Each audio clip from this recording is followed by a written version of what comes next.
Welcome to MindShock True Crime, a special report of sorts coming at you today regarding the 4 Idaho students that were slayed in one of the most horrific, appalling, and just downright unacceptable in any kind of modern society. I mean, words that come to mind are, of course, tragic, terrible, horrific. But unacceptable has to be up there. I mean, in what society is this acceptable in any way? Especially in a modern police state, surveillance state, where this is all still going on. And it's just crazy. Mind shocking. Normally, I wait a period of time before covering recent cases.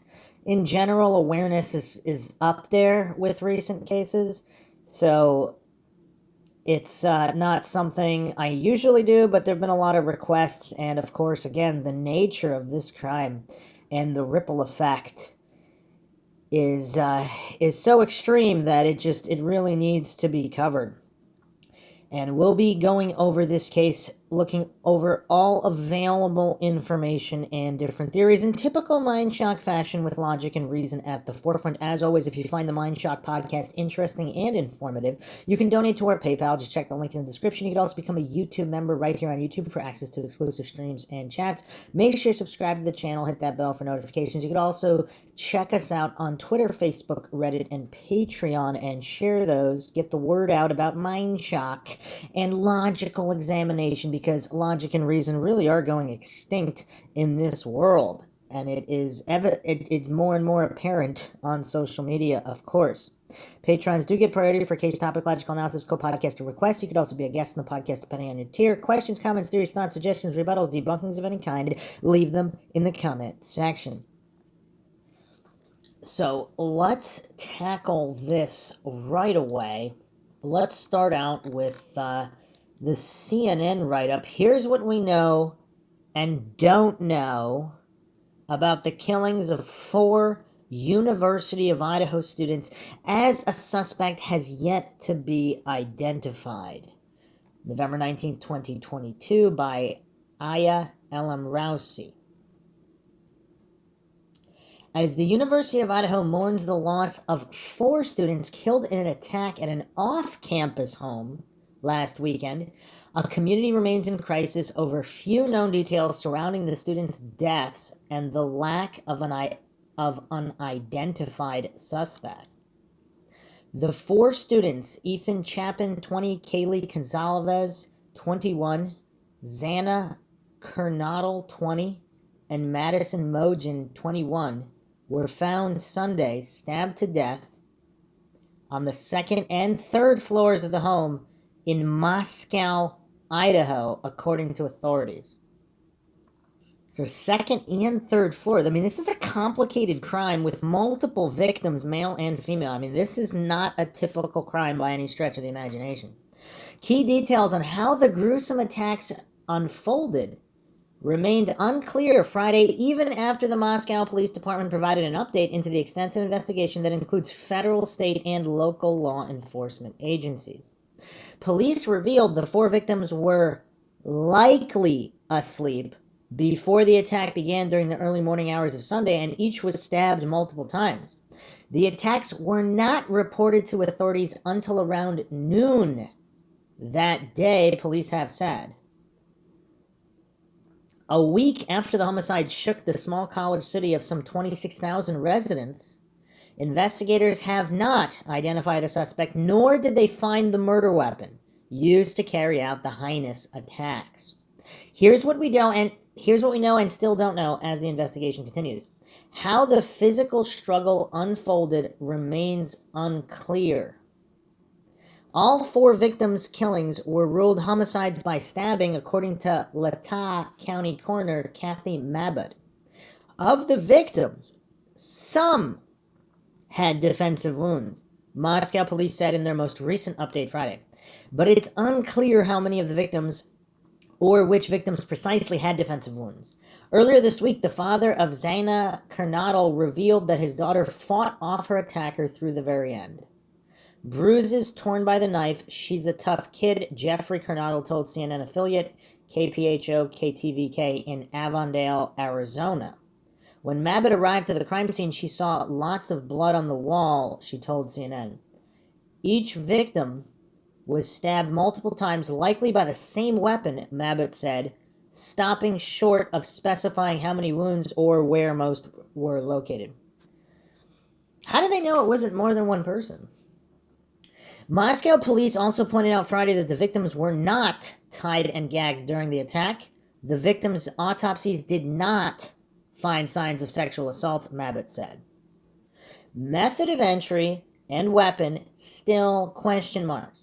When police arrived at the home after they received a 911 call, the door was open and there was no damage inside, Moscow Police Chief James Fry said. There was no evidence of forced entry, he said. One of the doors used to access the home has a keypad lock that requires a code to gain entry. Why are they not specifying which door? So the other doors don't? I mean, you would think that'd be the front door. So was there a back door? So police arrived, the door was open. I mean, that usually means the front door. But then it says not the door, then it says one of the doors used to access the home has a keypad lock. So how many doors were there? 2 or 3 even? I mean, most homes have at least 2. Olivia Gonzalez, Kaylee's sister, noted that the residence was known to be a party house and had been for some time. She won't say they were very private. So I won't say they were very private with that code, Gonzalez told ABC World News Tonight.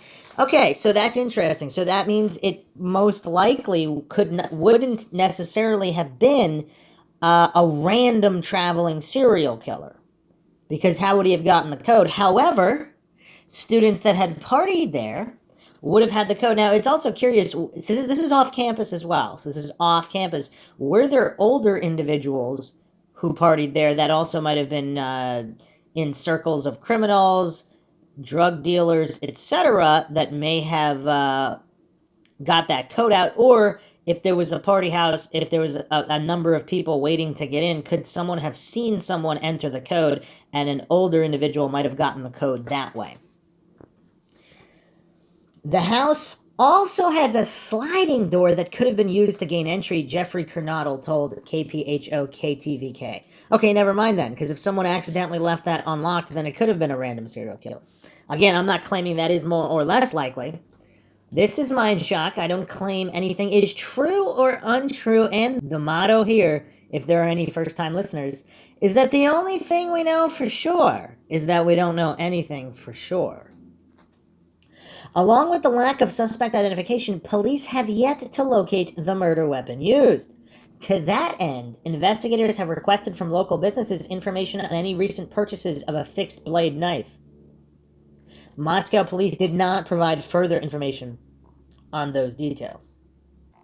Hoping for tips from the community, investigators on Friday released a map and timeline of the victims' movements last weekend.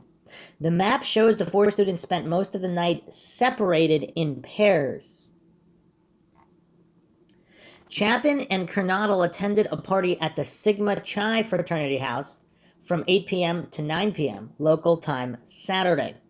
Gonzalez and Mogan were at the Corner Club sports bar between 10 p.m. and 1:30 a.m. The pair was then seen ordering from a food truck, according to a live Twitch stream from the truck. As they waited for about 10 minutes for their food, they chatted with each other as well as other people standing by the truck.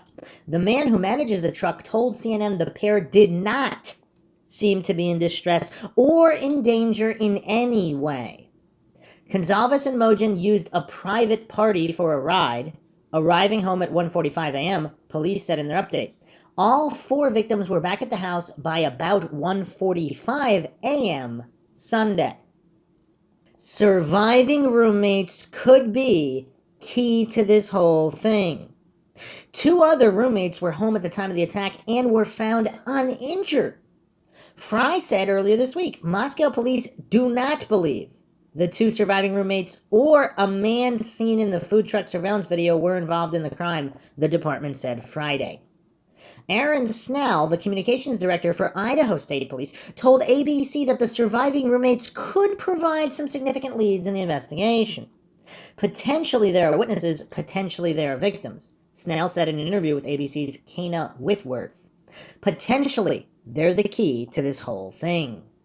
Authorities hope the roommates will be able to help them figure out what occurred and why, Snell said. That's their story to tell, he said. No one has been ruled included or excluded as a person of interest and or a suspect. Everyone is still being investigated, he stated. Again, these are very clear statements here because there's a lot of so-called true crime aficionados that state that the police never say whether anybody's been included or excluded. I mean, there's explicit statements here in this case. And then you have all this weirdness in other cases. Just again, a compare and contrast. 38 interviews conducted so far. Police have said they received a 911 call around noon Sunday reporting an unconscious person at the home. The caller has not been identified. What? They don't know who called? That's kind of weird. By Friday late afternoon, investigators had completed 38 interviews with people who may have information about the murders, Moscow police said. That's an interesting statement, too. I mean, that's kind of specific. They're not just saying they interviewed everybody just because. They're specifically stating they may have information about the murders. Does that mean Moscow police is suspecting this is close to home? Now, again, in general FBI statistics, anytime a female is met with foul play, it's at the hands of someone known to her, boyfriend, ex-boyfriend, or someone she knows, acquaintance, co-worker, random stalker on the street who she had maybe noticed several times before, or maybe not. But it's someone known to her in most cases. We can't ignore those stats. However, in this mixed crime, I mean, when there's male victims, a male victim also is more likely to be killed by someone they know, but the stats are much more skewed. It's much more likely that they could be killed by a stranger than a female. Authorities also seized items from 3 dumpsters near the house to review for potential evidence, police said Friday. No further updates of the search have been disclosed.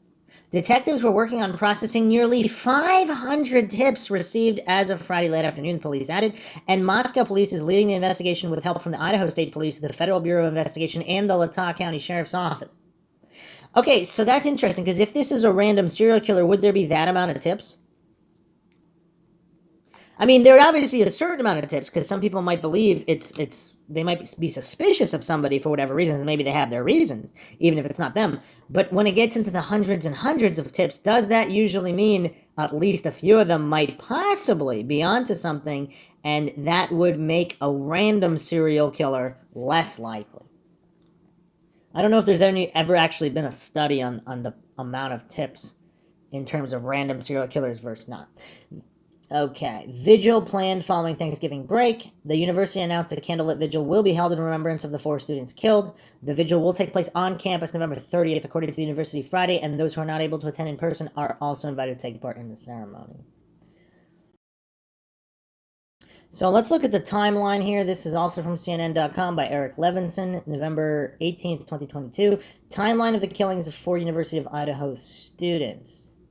The killings of 4 University of Idaho students Sunday, November 13th, in their off-campus home has brought in the investigative powers of the local Moscow police, state police, and the FBI. Days after the deaths, there is no suspect or murder weapon, and police have been tight-lipped on what they know. Still, they have provided some information on the killings, and a preliminary timeline reveals some of their final hours as well as the investigative response. Saturday, November 12th. Kaylee Gonzalez, Madison Mogen, Ethan Chapin, and Zaina Kernodle were students at the University of Idaho who lived at a nearby off-campus residence in Moscow, a college town of about 25,000 people. They had 2 other roommates at the residence, a 3-floor, 6-bedroom apartment. Gonzalez posted a series of photos on her Instagram at some point with the caption, "One lucky girl to be surrounded by these people every day." One of the photos shows Mogen sitting on Gonzalez's shoulders with Chapin and Kernodle standing next to them. That night, Chapin and Coronado went to a party on campus, and Mogen and Gonzalez went to a downtown bar, police said. Sunday, November 13th, Mogen and Gonzalez ordered at a late-night food truck at about 1:41 a.m. The food truck's live Twitch stream shows. And that's another interesting point, too. Like, in all these crimes years and decades ago, you wouldn't have these live Twitch streams to kind of verify certain details and timelines. And what's crazy is even with all this extra technology, I mean, most cases are still going unsolved on average, unfortunately. But yeah, I mean, it looks like a relatively normal stream. They ordered $10 worth of carbonara from the grub truckers and wait for about 10 minutes for their food. As they waited, they could be seen chatting with each other and with other people standing by the truck. Joseph Woodall, 26, who manages the truck, said the two students did not seem to be in distress or in danger in any way. Mogen, Gonzalez, Chapin, and Coronado returned to the home at some point in the early morning hours. At about noon Sunday, a call came in to 911 about an unconscious person at an off-campus residence. Police did not say who called 911. So in this article, it's not stating that they don't know. They're simply not stating. So was it a roommate? Arriving officers found the door to the residence open and discovered the bodies of 4 fatally stabbed students. It would also be curious if the call was made from elsewhere, like a decent distance from the home.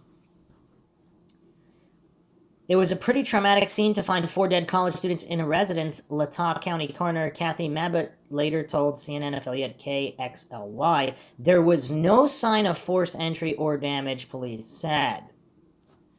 Moscow police issued a statement saying 4 people were found dead in a home off campus. University of Idaho President Scott Green announced that the 4 victims were students and canceled classes Monday. Monday, November 14th, Moscow police issued a statement identifying the 4 homicide victims as Chapin, Gonzalez, Coronado, and Mogen. Police said details were limited and no one was in custody. They added that Moscow police, quote, does not believe there is an ongoing community risk based on information gathered during the preliminary investigation, end quote. So that would seem to indicate it's not a random roving serial killer. That would seem, theoretically, to indicate that it was someone close to them with a grudge that is not necessarily planning on killing others. Or they could have just said that to prevent panic. Moscow Mayor Art Betsch released a statement calling the deaths senseless acts of violence. Betsch said only limited information can be shared without jeopardizing the integrity of the investigation. Green issued a statement offering condolences to the victims' families and the community. Quote, Moscow police do not believe there's an ongoing community risk based on information gathered during the preliminary investigation. However, we ask our employees to be empathetic, flexible, and to work with our students who desire to return home to spend time with their families, end quote, he said. Tuesday, November 15th, Moscow police issued a statement saying that an, quote, edged weapon such as a knife, end quote, was used in the killings. Police said no suspects were in custody and they had not found the murder weapon. Also, based on information from the preliminary investigation, investigators believe this was an isolated, targeted attack, and there is no imminent threat to the community at large, police said. Later in the day, police released another statement that attempted to calm fears of a killer on the loose. Quote, we hear you and we understand your fears, police said. We determined early in the investigation that we do not believe there's an ongoing threat for community members. Evidence indicates this was a targeted attack, end quote.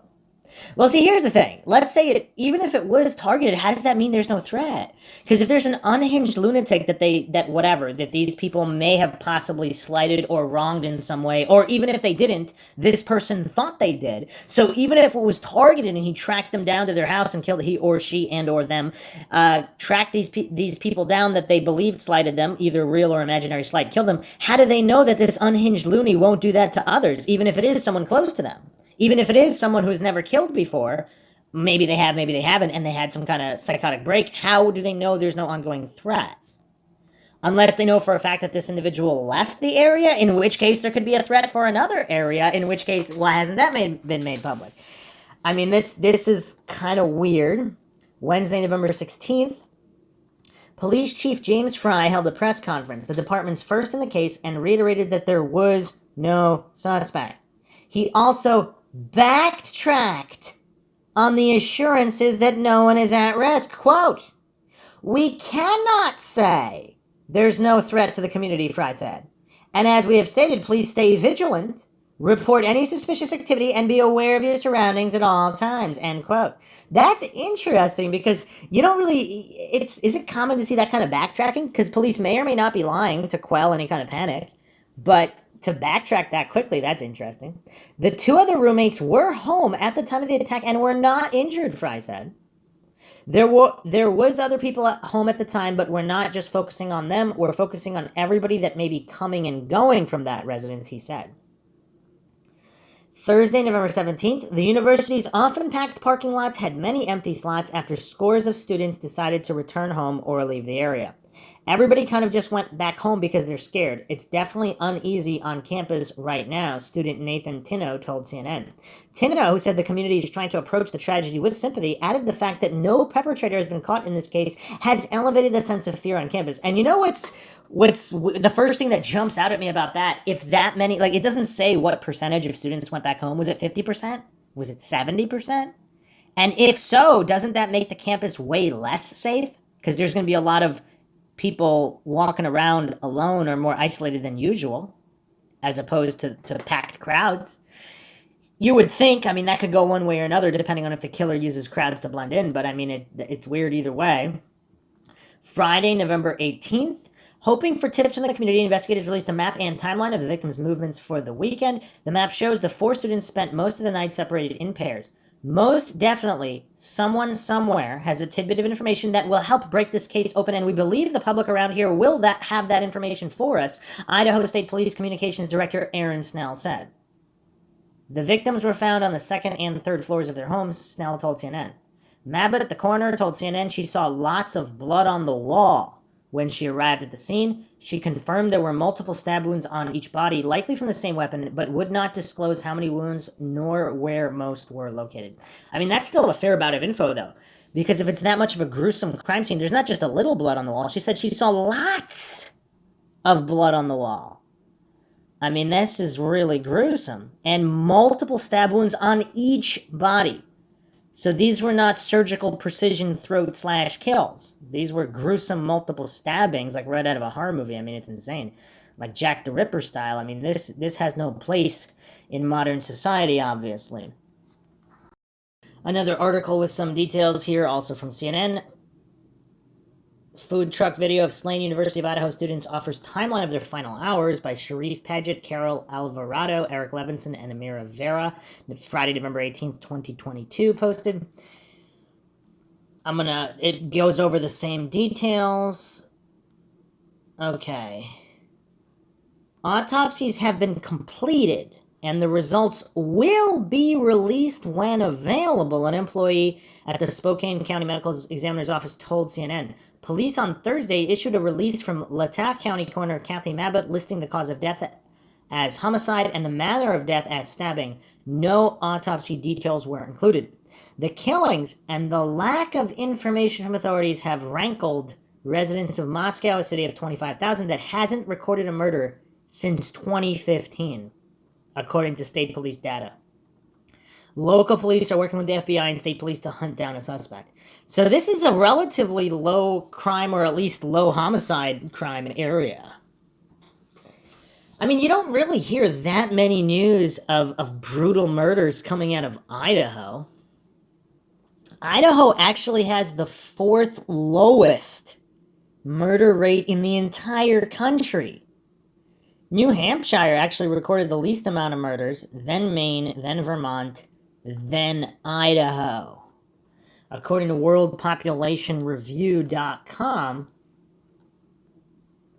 the total homicides in 2020 were 42 in the entire state of Idaho. And then they got 4 in one day in the same city. I mean, that's pretty crazy. It was 42 in 2020, but it was actually up substantially because in 2019, it was only 27. Then again, if in 2019, Yeah. Either way, one of the states with the lowest murder rates. I mean, shocking. Shocking indeed. Local police are working with FBI and state police to hunt down a suspect. Despite the lack of arrest or suspect, Moscow police initially described the killings as a targeted attack and said there was no threat to the public. Fry backtracked some on Wednesday in his first news conference on the case. We cannot say there's no threat to the community, Fry said, and as we have stated, please stay vigilant, report any suspicious activity, and be aware of your surroundings at all times. Some students left the area days ahead of fall recess, which begins Monday. Everyone kind of went back home because they're scared with no suspect caught, student Nathan Tino, who was planning to leave Friday after attending some classes, told CNN. It's definitely uneasy. University President Scott Green said students are encouraged to do what is right for them, and they have the administration's support. Parents upset at lack of information. Latah County Prosecuting Attorney Bill Thompson told NBC's Today Show on Thursday investigators are still working to determine a suspect. We have no one in custody, and police have been unable to identify who was responsible for these homicides, he said. Jim Chapin, the father of Ethan Chapin, issued a statement Wednesday calling on police to release further information about the killings. Quote, there is a lack of information from the University of Idaho and local police, which only fuels false rumors and innuendo in the press and social media, he said. The silence further compounds our family's agony after our son's murder, for Ethan and his 3 dear friends slain in Moscow, Idaho, and all of our families. I urge officials to speak the truth, share what they know, find the assailant, and protect the greater community, end quote. Green said they have been working with police to get information out to the public. We have helped when asked and continually pushed for as much info as possible, knowing we cannot interfere with the important work of a good investigation, he said in a statement. Police stated 2 roommates were home during the killings. Police have begun to lay out a timeline of what happened in the hours leading up to the killings, though much remains unknown. Chapin and Coronado were at a party on campus Saturday night, while Mogen and Gonzalez were at a downtown bar before they all returned home early Sunday, sometime after 1:45 a.m., Fry said. All 4 were fatally stabbed at some point in the early morning hours Sunday, Fry said, but there was no 911 call until noon. The chief didn't reveal who called 911. The coroner's release says the 4 were pronounced dead at noon. And I'm gonna get into the theories in a moment, but is it just mind-boggling that the roommates didn't wake up? Now, maybe they wouldn't wake up if there was some ninja-like prowler creeping up the stairs to the 2nd and 3rd floors where they killed everybody. But to have that many stab wounds in that many people, like there wasn't a single scream heard?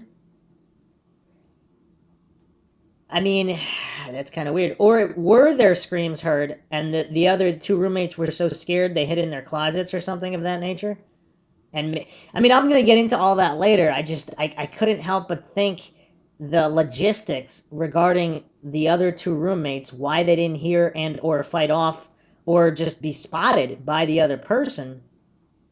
So whoever their killer was, I mean, how would they know where they all live, too? I mean, just because it's a party house, that doesn't mean everybody knows exactly which bedroom each person that lives there lives in. They might not even know who lives there. I mean, it's a party house.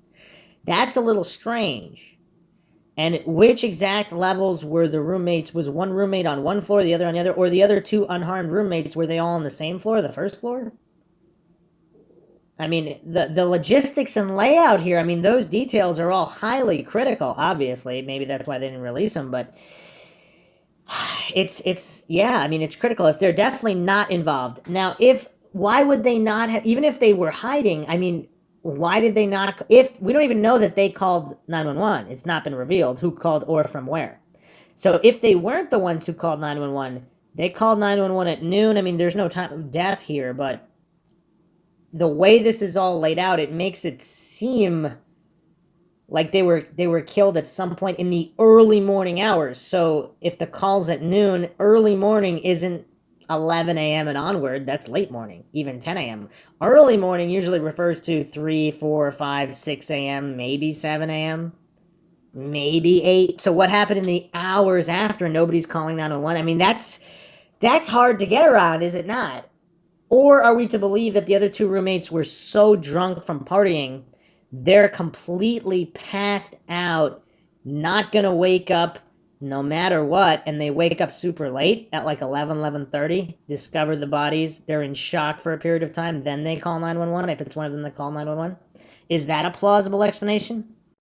I mean, it kind of depends on the layout of the rooms. I mean, it kind of goes back to that. But let's continue here. 2 additional roommates were home at the time of the deaths, neither of whom were injured nor held hostage. That's Green said. That's an interesting detail Green revealed. The 2 roommates have been fully cooperative with law enforcement, Idaho State Police spokesman Aaron Snell told CNN on Wednesday. There were other people home at the time, but we're not just focusing just on them. We're focusing on everybody that may have been coming and going from that residence, Fry said. Now, again, from those statements, it kind of makes it seem like it doesn't sound like someone followed them from the bar or the party, because if somebody followed one of the group, this is really weird. I was going to mention it later, but I'll just get into it right here, right now, because this is MINDSHOCK. If there was some kind of party, if it's one person, now if it's, I mean, let's not get into the multiple perpetrator angle here. If it's one person, they follow one of the groups home, why do they kill all of them? Because again, this is on the 2nd and 3rd floor. If they were all, let's say these 4 people, if they were all exclusively on that last floor, okay, maybe. But if it's spread between floors, why would they not kill the other roommates then? Because if they wanted to target 2 of them and not the 4, I mean, how does that make sense if it was someone who spotted them out and about during the frat party or whatever, the on-campus party, or from the bar? So the other roommates and the layout of the bedroom, everything kind of goes back to that in terms of even beginning to draw out any kind of theories here. After the 911, and of course police are saying they're focused on other people who are constantly coming and going. So if that's a party house, how many other people were there that night at the time these 4 returned home? That actually might seem more plausible, because if there was someone else at that party who already knew the other roommates and was not interested in killing them, was there an altercation when these 4 came home? After the 911 call about an unconscious person came in, officers found the door to the home open and a gruesome crime scene. There was no evidence of forced entry, Fry said. Quote, "We're not 100% sure the door was unlocked. There was no damage to anything and the door was still open when we got there," end quote, Fry said. There was quite a bit of blood in the apartment, Mabbitt told CNN affiliate KXLY Tuesday. It was a pretty traumatic scene to find 4 dead college students in a residence, she said. Just hours before their deaths, Gonzalez had posted a photo of the group with the caption, quote, "One lucky girl to be surrounded by these people every day," end quote, adding a heart emoji. The 21-year-old from Rathdrum, Idaho, was a senior majoring in general studies and a member of the Alpha Phi sorority.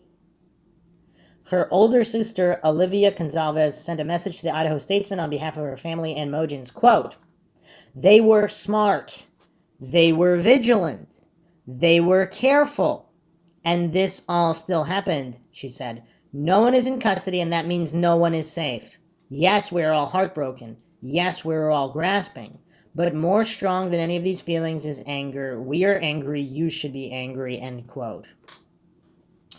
So that's also, I mean, I don't know how much people are going to put stock in the dynamic that these 21-year-old senior here. So this is not, these aren't a bunch of 18-year-olds who are just fresh in college and are completely unaware of any possible danger in college, or going to bars, parties, whatever. So yeah, I mean, it's pretty tough. It's pretty tough. These are older college students. So yeah, I would say that's definitely, that could definitely matter in terms of how all of this unfolded. Mojin, 21, was from Coeur d'Alene, Idaho, and was a senior majoring in marketing. She was a member of the Phi Beta Phi sorority. Okay, another interesting, they're members of 2 different sororities, Alpha Phi and Pi Beta Phi. Huh. Chapin, 20, was one of 3 triplets, all of whom are enrolled at the University of Idaho, his family said in a statement. He was a freshman from Conway, Washington, majoring in recreation, sport, and tourism management. He was a member of the Sigma Chi fraternity. Ethan lit up every room he walked into and was a kind, loyal, loving son, brother, cousin, and friend, his mother, Stacy Chapin, said. Words cannot express the heartache and devastation our family is experiencing. It breaks my heart to know we will never be able to hug or laugh with Ethan again, but it's also excruciating to think about the horrific way he was taken from us, end quote.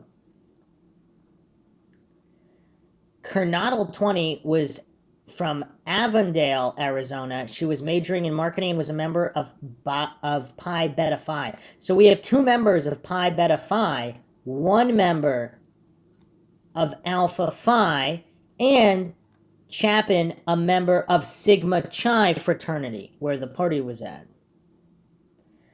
Interesting.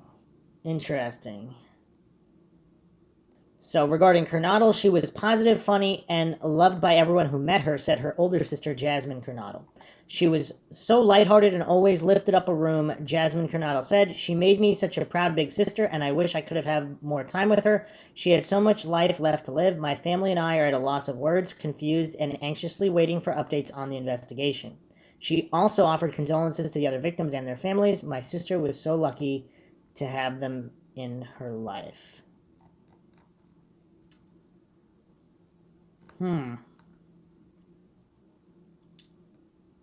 So it doesn't say that she was a senior. She's 20. She might be a junior or a sophomore, depending. Again, we don't know her credits or any of that. But this would be the male's a freshman, two females are seniors.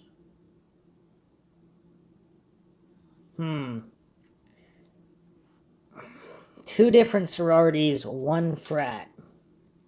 What does everybody think so far? Someone known to them, someone at the frat, someone at the bar. But again, for me, everything comes back to the other two roommates, the layouts of the bedrooms. And the 911 call, too. Who made it? Because the times here, it's a bit strange. Let's try to find out more information. FoxNews.com. Idaho murder victim's sister says she called man 7 times. Night of the slayings report. Idaho murder victim Kaylee Gonzalez's sister said her 6th and last phone call to a man named Jack was made at 2:52 a.m. by Audrey Conklin. One of the victims of the quadruple homicide near the University of Idaho, November 13th, called a man named Jack 7 times just before she was murdered, her sister told Inside Edition. Moscow police believe victims Kaylee Gonzalez, 21, Madison Mogen, 21, Ethan Chapin, 20, and Zaina Kernodle, 20, were stabbed to death at their home near campus between 3 a.m. and 4 a.m. on November 13th. Is that a previous error? He's 20 years old and he's a freshman? Does that mean he either finished high school late or he took a job after high school and just went to college? Because they're all 2 of them are 20, 2 of them are 21. So again, I don't know what that means exactly. So this article is stating unequivocally their death is between 3 and 4 a.m. I don't know where they got this information, but they're not just saying early morning, they're saying specifically here between 3 and 4 a.m. At 2:26 a.m., Kaylee starts to call Jack, Olivia Gonzalez told Inside Edition, which described Jack as a young man. Kaylee calls Jack 6 times between 2:26 a.m. and 2:44 a.m. From 2:44 to 2:52, Maddie calls Jack 3 times. Then Kaylee makes a final call to him at 2:52 a.m. What? So why is Maddie calling him?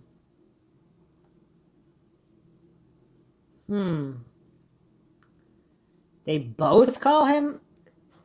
And this is minutes before the earliest possible time they could have been killed. Kaylee Gonzalez has photos of a young man named Jack posted to her Instagram account. Moscow Police Department Chief James Fry said during a Wednesday press conference there were no signs of forced entry at the house when they initially responded to reports of an unconscious person at 11:58 a.m. on November 13th. The 4 friends were all members of Greek life on campus. 2 other roommates were home the night of the attack, but police said Friday that they are not suspects in the case. Okay, that's a pretty definitive statement as well. They didn't say they weren't person of interest. They said they were not suspects. Moscow police said they were killed in an isolated targeted attack. Initially, the department said there was no immediate threat to the community, but they walked back that statement on Wednesday. As of Friday, authorities still did not have any person of interest or suspects. Okay, so they're saying there's no persons of interest at all, not even the roommates. Okay.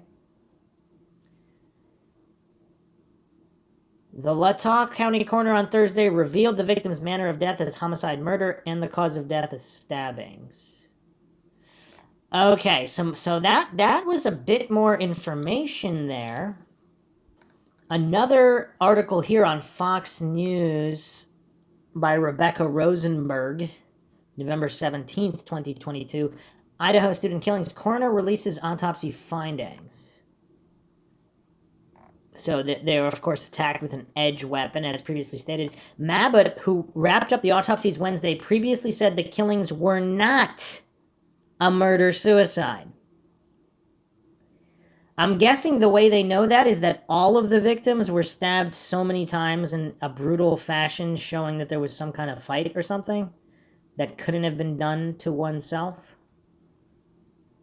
Toxicology reports are still outstanding. She said the same knife was likely used to kill all 4 victims. Here's the thing, though. Like, let's say there are 2 perpetrators using 2 similar knives. Like, how do they know that's not what happened?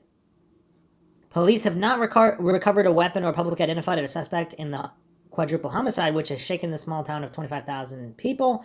Police suspect a K-bar knife may have been used in the slayings of 4 university students. Huh. Scott Jute, a manager at Moscow Building Supply, told the Idaho Statements that police had come by more than once asking if the store had sold any K-bar brand knives, which they do not carry. Well, they're really going after the K-bar brand specifically. Huh. The combat knife looks like the one used by Rambo, Jute added. Latah County prosecutor Bill Thompson told NBC News that it's possible there's more than one suspect. Okay, all right. Here's some information, because I was about to say, how do they know it's not more than one person? If there were 2 people that went there, one of them was kind of the lookout in the hallway as they're killing 2 of them people, and then whoever, if the 1 or 2 of the others woke up, then the other guy killed those people? That still doesn't necessarily explain the other 2 roommates. If they heard all that, were they just that scared that they hid in the closet, and that's why they remained alive? It's certainly possible. That's the purpose of the investigation, and that's why we're really hoping for any information from the public that can help the investigators recreate everyone's activities from Saturday night into early Sunday morning and hopefully give them leads, the information to identify who did this, Thompson said. In a press conference Wednesday, Moscow Police Chief James Fry urged locals to stay vigilant as the individual is still out there. Well, he's saying the individual. He's not saying the individual or individuals. That's curious. So the police chief stating individual, Latah County prosecutor Bill Thompson saying it's possible there's more than one suspect. So 2 different people, 2 different information sets here. The roommates were home when the students were killed between 3 a.m. and 4 a.m., Fry said. Very specific. We're on to a very specific time here. They seem to have narrowed it down to 1 hour.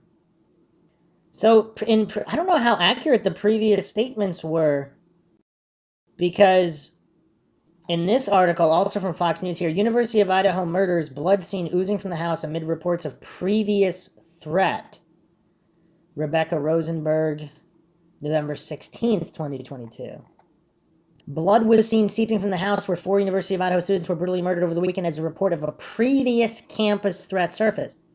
Fox News Digital obtained grisly new photos of the crime scene Wednesday that showed blood dripping from the first floor bedroom down an exterior wall at the back of the house. It was a very bloody scene inside. Wait a second. So the blood was dripping from the first floor bedroom, but earlier it was stated that the killings occurred on the 2nd and 3rd floor. So did the blood just drip from the 2nd and 3rd floor down to the 1st floor bedroom? Because it doesn't specifically say somebody was killed in the 1st floor bedroom. It just said that blood was dripping.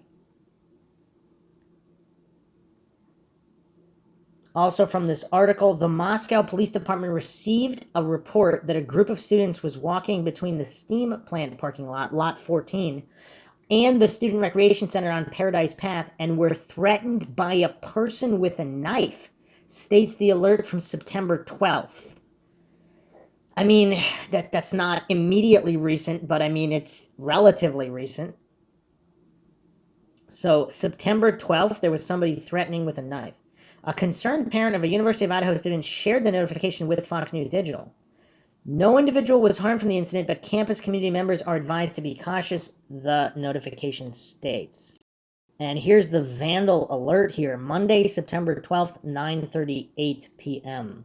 Threat with a knife. Vandal alert, 9/12/22 at 8:05 p.m. The Moscow Police Department received a report that a group of students were walking between the steam plant parking lot, lot 14, and the Student Recreation Center on Paradise Path and were threatened by a person with a knife. No individual was harmed in this incident, but campus community members are advised to be cautious. The suspect is described as a white male, 18 to 22 years old, so basically a college student, wearing all black clothes and a black baseball cap. The male was on a nondescript mountain bike, had a blue backpack, and was last seen heading east on Paradise Path. The suspect has not been identified and is still at large. MPD is actively investigating the report. Okay, if you have any information regarding the incident, call MPD. Keep all doors locked and use caution if you have to go outside. If you see someone matching the description, call 911 immediately and do not approach or attempt to apprehend the suspect. So apparently this was a severe threat. This wasn't someone just brandishing a knife. It's that here they were threatened by a person with a knife. What does that mean? Does that mean he kind of rode up to them on his bike or walked the bike up and said he was going to kill them with a knife while swinging the knife around? Like what exactly does that mean? The Moscow Police Department declined to comment on the incident, whether the suspect had been apprehended or whether it could be connected to the November 13th quadruple homicides that occurred 1 mile away. I have no information on that at this time, Captain Anthony Dollinger told Fox News Digital. A spokesperson for the university didn't immediately return a request for comment.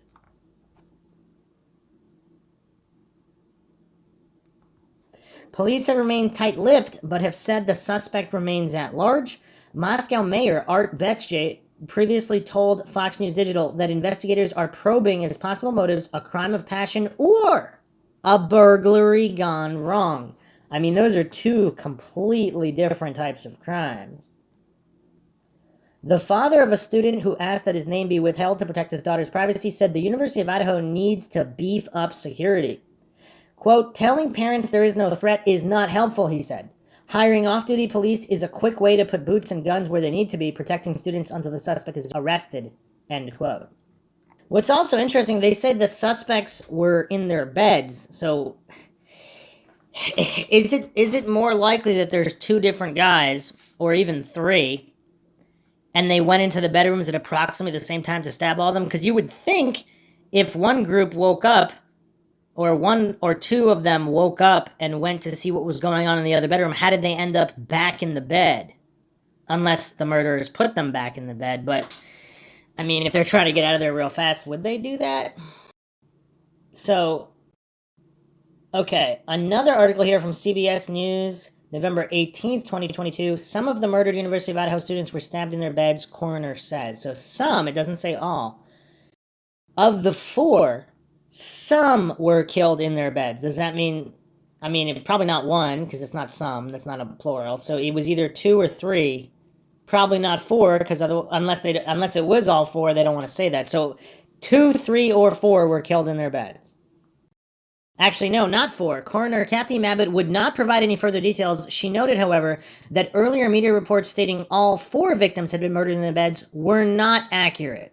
Okay, so at least one of them was not in the bed. Okay, so that gives us a little bit more info.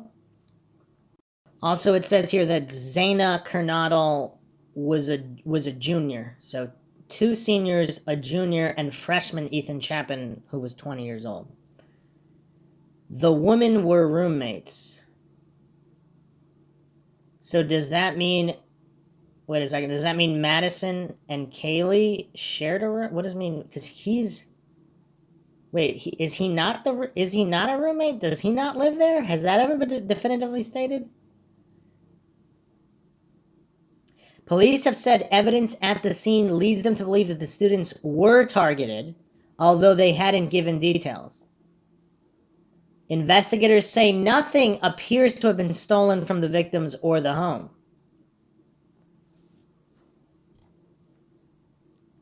Two other people were found in the sprawling house unharmed.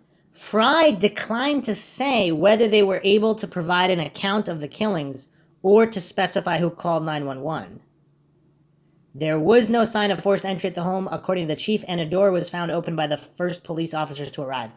Well, also, could it be that if one of the roommates called the police, would they leave the door open if they were scared? Unless they knew the person wasn't coming back? I mean, or if they were, I mean, it says they're not suspects, so, I mean, unless that's wrong, and they really are. But, so they might have been able to provide an account of the killings, because it doesn't say whether they could or they couldn't hear. So maybe they do have an account of hearing things and possibly witnessing things, in which case, I mean, you would think everything would kind of rest on them into solving this thing. Okay, there's even more information here from the Daily Mail. Some people find this dubious, but I mean, again, sometimes they actually do report pretty accurately. I might even say more often than not, they report pretty accurately. From what I've been able to cross-reference on all these different true crime cases, they usually don't, I mean, from the articles that I've read, I mean, I guess they possibly could have plenty of other articles that are extremely inaccurate. I just haven't seen those. Revealed. 2 female Idaho students among the 4 who were killed phoned mystery man named Jack 10 times minutes before they were slaughtered. As detectives reveal, one had a stalker and 2 housemates locked themselves in rooms due to noisy party. Okay, so if there's a noisy party going on at the time they're returning home, how many people are actually in the house? So if the house has like a ton of people in it at that time, is someone waiting till most of the people leave, 3, 4 a.m., and then this attack starts? Already, like the phrasing here, Kaylee Gonzalez, 21, Madison Mogen, 21, Ethan Chapin, 20, and Zaina Kernadel, 20, were allegedly stabbed to death at their home near campus between 3 and 4 a.m. November 13th. So Daily Mail's being very careful here. They're saying allegedly. Kaylee's sister, Olivia Gonzalez, has now revealed that her sibling and Madison had started making calls to a person named Jack between the hours of 2:36 a.m. and 2:52 a.m. on the night of the massacre. Former LAPD detective Mark Furman, who has notably worked on the 94 murders of Nicole Brown Simpson and Ron Goldman in the O.J. Simpson murder case in Idaho, and says Kaylee had a stalker. I mean, how does he know, though? Photos on social media posted by Kaylee show her with a young man named Jack. However, it is unclear whether this is the same person she and Madison had been calling. County Coroner Kathy Mabbitt described the killings as personal. The victims were found in their beds, but supposedly not all of them. Kaylee calls Jack 6 times between 2:26 and 2:44 a.m., Gonzalez said. From 2:44 to 2:52, Maddie calls Jack 3 times, then Kaylee makes a final call to him at 2:52 a.m. It also doesn't reveal here, are these missed calls? Or was the actual conversation going on? And obviously the police would probably check any potential boyfriend, ex-boyfriend, or guy that these girls are calling for their location and possible alibi here, so they would know whether it's related or not related here. It's been revealed that Kaylee may also have had a stalker, the 21-year-old complaining about this person just months before her death. Kaylee's sister, Olivia, said a lot of people had access to the house and the code to the front door because the girls were so sociable, and revealed that the girls collectively called Jack 10 times before the massacre. So she's stating that a lot of people had that code. So former LAPD detective Mark Furman, I talked to one student, and I agree it was twice removed from the person that said it, Kaylee, but Kaylee 2 months ago complained about a stalker, he said on Fox News. So this is twice removed. So this information is coming through the grapevine, broken telephone, possibly not. But again, the police would have to know this. The killer apparently bypassed the bedroom of the 2 young women who lived in the 6-bedroom, 3-bathroom house who were not attacked. So these are 2 young, the other woman, according to this, the other roommates were 2 young women. So they were bypassed somehow. Their story was that they heard partying, they heard noise, but they, just as usual, said there's partying going on, and they locked the door. So are they... Okay, so it's one bedroom. So here it's stating not bedrooms, it's stating here, this is I'm guessing this is all according to Furman or possibly other sources. So there's one bedroom bypassed. Is that the first floor bedroom, or is there a bedroom also on the second floor? But these two roommates are both in one room who apparently locked their door. No forced... So apparently there's no forced entry to enter the house. It doesn't say here whether any doors were damaged. Do we know if any doors were damaged regarding those that were killed? But so these are two young women, and there was one bed. There's 6 bedrooms, though. 6 bedrooms, 6 people. So 2 of them live in one. The other article said that 2 of the girls were roommates. Does that mean... That doesn't mean sharing the same room, though. But here it's stating bypassed the bedroom. Unless it's wrong and these 2 young women all do have 2 separate rooms. And they actually named the roommates here. The 2 roommates who were not harmed in the attack are not suspects and have been cooperating with the investigation, authorities confirmed. Meanwhile, a man who was filmed with 2 of the 4 murdered Idaho students in their last hours was identified and is cooperating with police, according to Gonzalez. The young man's name has not yet been made public, but he was filmed walking up to a food truck with Madison Mogen and Kaylee Gonzalez Sunday, 1:45 a.m., less than 2 hours before they were murdered in their home. Gonzalez, tired from a lack of transparency and information from police, has taken matters into her own hands, also tracking down the Uber driver that took her sister home on the night of the murder. I found neighbors' Ring camera footage so that I could verify that the Uber driver took them home, she told Inside Edition. Wow, I mean, this is some real investigation here. I mean, getting corroboration that they actually were dropped off home. I mean, obviously that's kind of important. Moscow Police Department Chief James Fry told reporters on Wednesday that there had been no signs of forced entry at the house when they responded to reports of an unconscious person 11:58 on the night. Kernodle's father, Jeffrey, has revealed his theory that the killer may have slipped into the house through a sliding door off of the kitchen. The door locks with a number code. Every time you go, you have to go around the house because of the number code. So they either knew that, or they went around, or maybe they found the slider door open, he told Arizona Family. Gonzalez's sister, Olivia, said that many of the other young people in the area had access to the house and knew the code for the door. There was a keypad on their front door, she told KHQ. I will say, due to the closeness of the community and due to the safeness of it, I think a lot of people had access to that door. But yes, that door had a keypad code on it. They lived on one of the most iconic streets of being seniors. It's kind of a well-known place. I know my sisters, and I know for a fact they locked their doors. Also, there's a photo of how close the other houses are. There's multiple homes near the property. I mean, yeah, this is not an isolated home. Autopsies on the 4 students killed found each had been stabbed multiple times. Some had defensive wounds, showing that they had fought with the attacker. There was no sexual assault. County Coroner Kathy Mabbitt described the killings as personal, and that the victims were found in their beds. Also, another interesting note, it was personal for all 4 of them, and obviously they haven't revealed this, but all 4 completely stabbed aggressively in this type of manner and excessively, as if it was personal for all 4 of them? I mean, that seems unusual. Like, how often are quadruple homicides carried out in this fashion with other people not killed and the other people in the home not killed? It was late at night or early in the morning, so it seems likely that they were sleeping. There were multiple stab wounds on them. Most of them had one wound that was the lethal wound, Coroner Kathy Mabbitt said during an appearance on News Nation. It was to the chest or upper body. No arrests have been made so far, and investigators from the Idaho State Police, as well as other state and federal law enforcement partners, are working together on the case. The murder victims' families are now begging the police to be more transparent with their findings, telling them to speak the truth and find the student's killer. In a statement, Ethan's father, Jim, said, "The silence further compounds our family's agony after our son's murder. For Ethan and his 3 dear friends slain in Moscow, Idaho, and all of our families, I urge officials to speak the truth, share what they know, find the assailant, and protect the greater community, he said.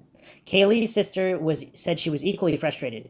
Until we have someone in custody, there's no way with any amount of confidence to say this is isolated, Gonzalez told NBC affiliate KHQ. Someone did this with a purpose. Not once, not twice, not 3 times, but 4. I don't know of anything scarier than that. The families of the victims paid tribute, with Gonzalez's family saying the 21-year-old was only a few months shy of moving to Texas to begin a new job. Kaylee, a general studies major, was looking forward to her job in tech starting on January 1st, a move to Texas, road trips in her just-purchased Range Rover, and a trip she planned to Europe. She'd never stop fighting for us and demanding truth and justice, and neither will we.